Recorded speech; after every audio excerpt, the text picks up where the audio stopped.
इसके आगे ही हम इस वीडियो को कंटिन्यू कर रहे हैं। आपके कोऑर्डिनेशन कंपाउंड का जिक्र हम कर रहे थे, समझ लीजिएगा पार्ट 2 है इसमें। तो मेरे कहने का मतलब यह है कि यहां पर ध्यान देने की जरूरत है कि लोन पेयर कैसे जा रहा है, कौन ले रहा है इलेक्ट्रॉन को। और सबसे बड़ी खासियत होती है, जैसे कि अगर मैं बात करूं तो एक हम बॉन्डिंग के थ्रू देख लेते हैं कि कैसे कैसे इनका जो है इलेक्ट्रॉन जाता है। एक एग्जांपल के तौर पे ले रहा हूं मैं NH3 और BF3। इसको बोला जाता है अमोनिया और इसको बोला जाता है बोरान ट्राइफ्लोराइड। जरा ध्यान दीजिएगा यहां पर देखिए, नाइट्रोजन है, हाइड्रोजन है।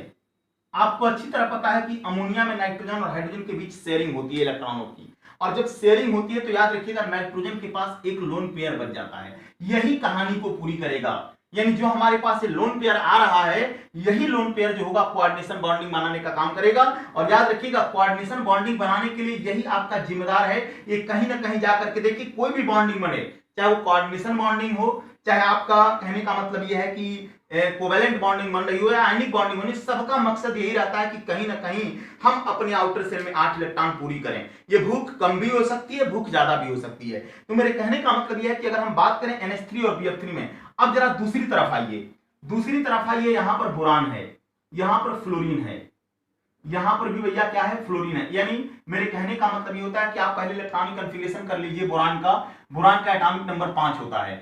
इलेक्ट्रॉनिक कॉन्फ़िगरेशन करो तो जाहिर सी बात है K सेल में 2 इलेक्ट्रॉन होंगे, L सेल में 3 इलेक्ट्रॉन होंगे। अब बताओ इसको, इसके आउटर सेल में 3 इलेक्ट्रॉन चाहिए, कितना इसको 5 चाहिए। नाइट्रोजन की बात कर लेते हैं हम। नाइट्रोजन का एटॉमिक नंबर होता है 7, आउटर सेल में 2 और 5, यानी आउटर सेल में 5 इलेक्ट्रॉन होते हैं। इसको कितने इलेक्ट्रॉन चाहिए, 3 इलेक्ट्रॉन चाहिए। 3 इलेक्ट्रॉन इसको हाइड्रोजन दे रहा है अमोनिया में। अब बताइए, जब हाइड्रोजन के साथ इसने शेयरिंग करके अपना इलेक्ट्रॉन पूरा कर लिया तो इसके पास एक लोन पेयर बच रहा। दूसरी तरफ हम ब्रोमीन के साथ बोरान के साथ जाते हैं। बोरान, अब जरा फ्लोरीन की बात करते हैं। फ्लोरीन का एटॉमिक नंबर होता है 9। इलेक्ट्रॉनिक कॉन्फ़िगरेशन करोगे 2 और 7 आएगा कि नहीं आएगा। फ्लोरीन को कितने इलेक्ट्रॉन की जरूरत है, 1 इलेक्ट्रॉन की जरूरत है। ये बताओ, अगर फ्लोरीन को 1 इलेक्ट्रॉन की जरूरत है और बोरान के पास 3 इलेक्ट्रॉन है, तो जाहिर सी बात है F3 है तो बोरान फ्लोरीन तो सेचुरेटेड हो जाएगा। सेचुरेटेड इसलिए हो जाएगा क्योंकि देखिए यहां पर ये बन रही है संरचना आपकी BF3 के साथ फ्लोरीन, फ्लोरीन और फ्लोरीन।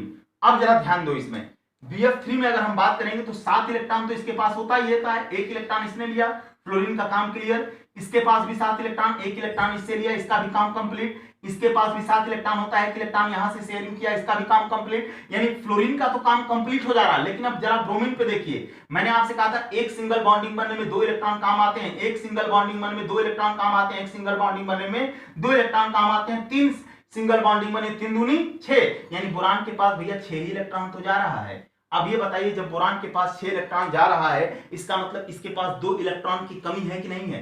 तो नाइट्रोजन कहता है ठीक है, मैं आपको 2 इलेक्ट्रॉन अपना देता हूं। और याद रखिएगा, जैसे ही नाइट्रोजन यहां पर अपना 2 इलेक्ट्रॉन बोरान को देगा, इनके बीच में चूंकि लोन पेयर दे रहा है अपना, इस बात को ध्यान देने की जरूरत है। और अपना 2 इलेक्ट्रॉन दे करके इस बोरान को क्या करेगा, बांध लेगा। और इनके बीच याद रखिएगा जो बॉन्डिंग बनेगी वो कौन सी होगी, कोऑर्डिनेशन बॉन्डिंग। यानी मेरे कहने का मतलब यह है कि अगर आपसे पूछा जाता है कि अमोनिया और बोरान ट्राइफ्लोराइड के मध्य कौन सी बॉन्डिंग बनेगी, तो यहां पर कोऑर्डिनेट बॉन्डिंग बनती है। और ये कहता है कि मेरे पास लोन पेयर है, तुम ले जा सकते हो। तो यहां से क्या होता है कि सीधी सी बात है कि हम ये कह सकते हैं, देखिए अगर स्ट्रक्चर के थ्रू हम दिखाना चाहेंगे तो भैया ये है अमोनिया, ये है बोरान ट्राइफ्लोराइड। ठीक, अमोनिया का संरचना बनाइए, स्ट्रक्चर बनाइए।